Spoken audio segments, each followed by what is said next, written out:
Rambo was the best. Well, hello my friends and welcome back. I'm Dieter and this is Papa's Bar.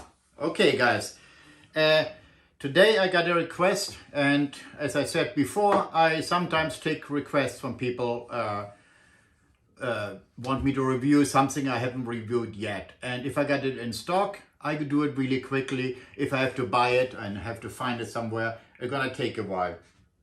Today we got a request for Jack Daniel's number 7.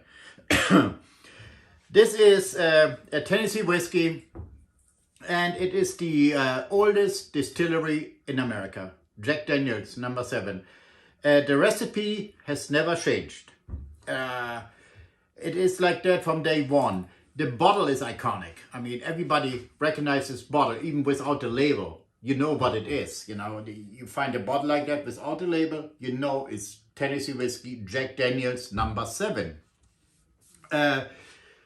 The composition of that is corn, malted barley, and rye. That is the composition, the sour mash. The specialty here is that, let me say it this way. Every time you get a new mash bill, when they bottle those things up, however long it takes, you have a little bit different taste. Because the recipe is not take that product, put it in, out of the bag, the next one out of the bag, the next one out of the bag, put water in, you know, and do your thing.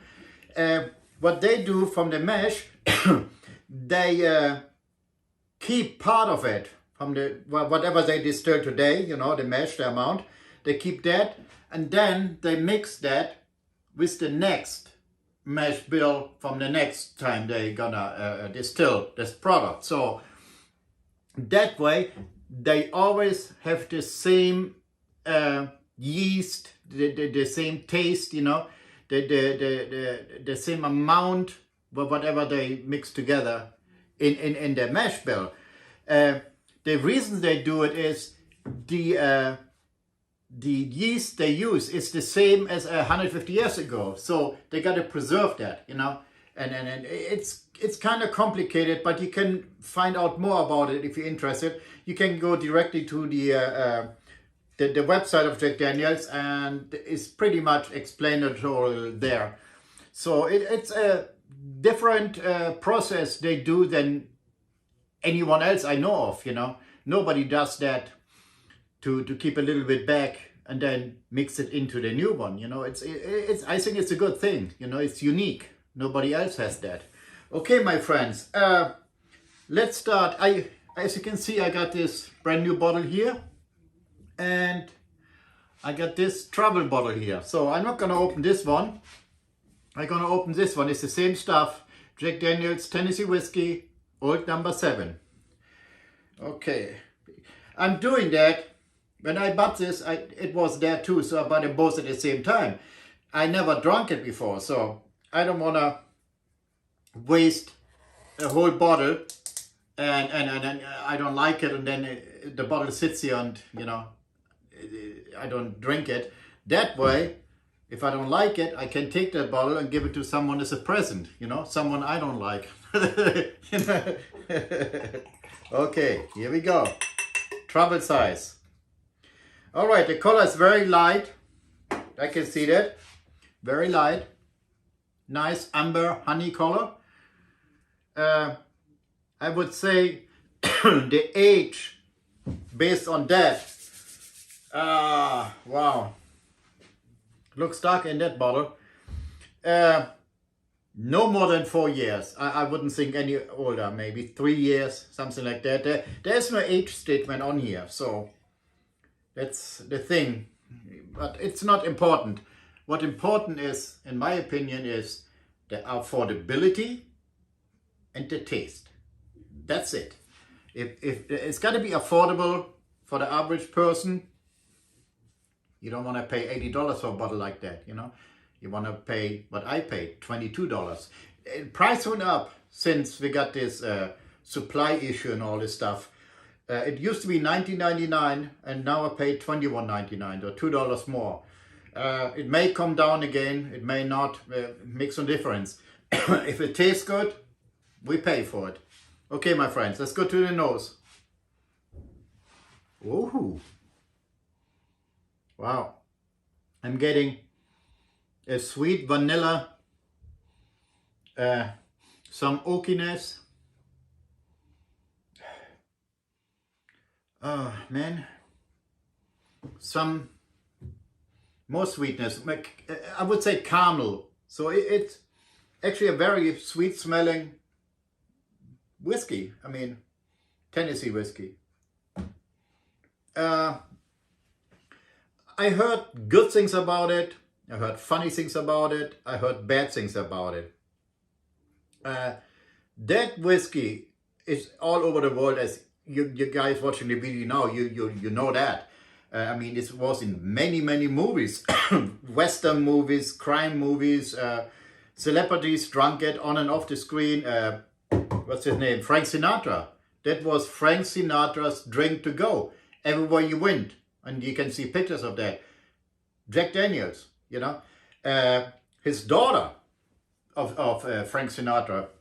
Whenever he went to city, she made sure there's a bottle of Jack Daniels in his hotel room. That was a staple. He had to have it, you know.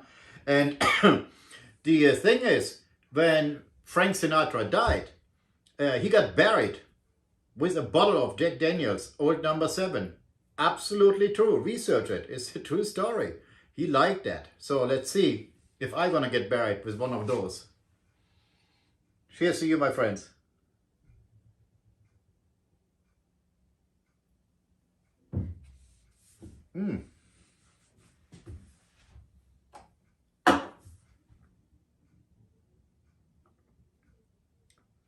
Wow. Oof.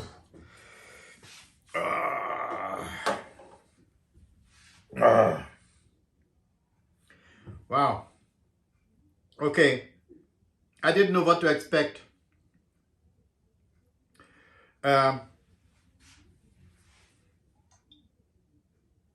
It is only 40% ABV alcohol, but you get the sensation it's like 45-50% alcohol. It comes on strong, but it disappears really quick too. It's all gone now. For those guys who don't know me yet, I'm a Scotch drinker. I like single malt Scotch. I like stuff like that, you know, that's what I drink. Bourbon, I just started drinking maybe 4 weeks ago. And not drinking to get wasted or something like that. No, I started reviewing them. That's a better term. Reviewing bourbon 5 weeks ago. And if you go to my channel and you go to my playlist, my videos, you're gonna see how many bourbons I got reviewed. I would say maybe 5 or 6 so far. It's a new territory for me, but I can pick out the flavors, the taste in there, you know. Oak, there's oak in there too. And the oak must be coming from the barrels they use. The process, the way they put the whiskey into the barrel, they burn their own barrel, or let's say they char their own barrels, you know. There's a real process to it, and their pride is into that, you know. The people who work there, they are Jack Daniels. They don't work for Jack Daniels, they are Jack Daniels, you know. They are right into it, and it's an art to it, the way they sharpen the inside of the barrel. So this way I get the oaky taste. So and it's okay. Let's have a second sip here.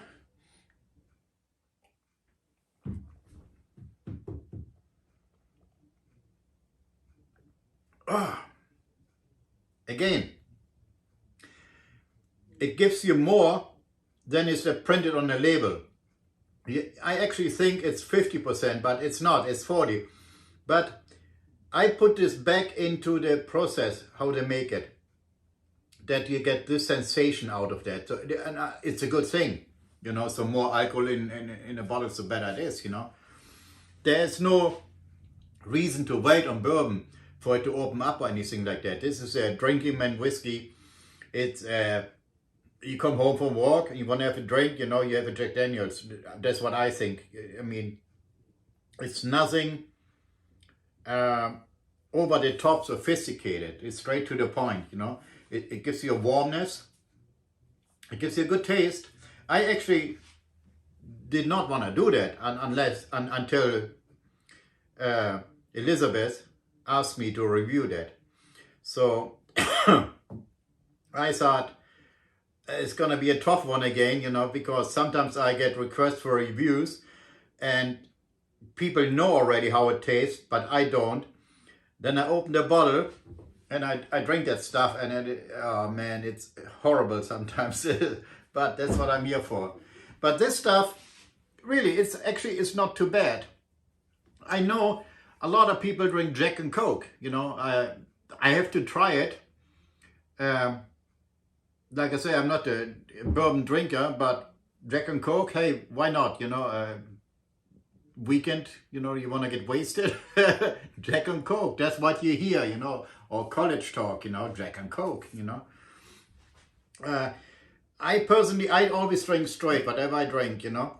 I do not know if I could get used to that Tennessee whiskey, to drink it on a daily basis, on a weekend, or whenever I drink a whiskey, because I'm so used to Scotch. Scotch is a totally different world.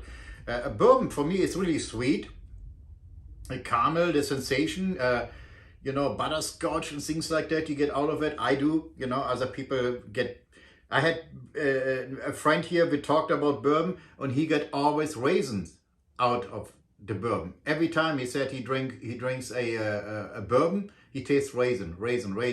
I don't taste any raisins, and I haven't tasted any raisin in the other bourbons I reviewed, as far as I can remember.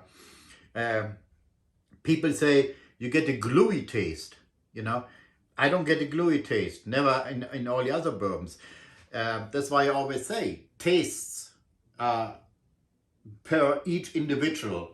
Each individual has a different taste, you know. They're not way off, but I'm here, someone else is here, you know. There's always a little mix-up. I get butterscotch, the next guy get no butterscotch, but they get caramel out of it. But I can give you a general idea what I'm getting out of that. And it's not bad.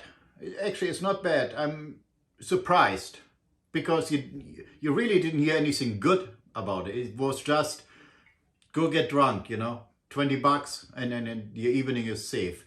But I think you can hold it in a higher regard for bourbon. I mean, yeah, it's bottom shelf, it's $20, and there are other bourbons that cost you $200, you know.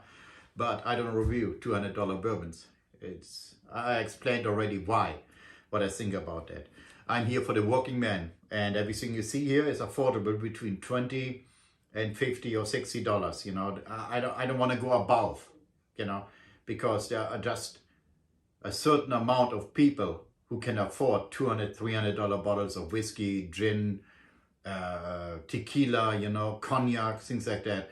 And I want to be here with my channel for all people, you know, people with money, people without money, average person, anyone can come and view my channel, you know. And I make it so whatever I review, you would be able to go out and buy, you know, and not watching a review and then, yeah, great review, but I cannot go out and buy a $300 bottle of whiskey, you know, nice review, but I will never know how it tastes, because the average person can just not go out and buy a $300 bottle of whiskey, you know, or whatever I would review here. So, but most people can go and spend $20, and for $20 you got a bargain. On a scale of 1 to 10, with 10 being the best, price always includes, this is a simple 7. A 7 out of 10. For affordability, for taste, for complexity, it's simple, you know, it's okay. I'm actually give it a thumb up on it. So this was the review, the third request review I'm doing. The first two were no good. I did not like what I tasted. This, yeah, it's gonna pass. Okay, my friends? Okay, if you haven't subscribed to my channel yet, please subscribe. Leave comments down below if you got any question or recommendation. Tell your friends about the channel, and then let them subscribe to my channel. Okay, my friends? All right, until next time, I'm Dieter. This is Papa's Bar. Bye-bye.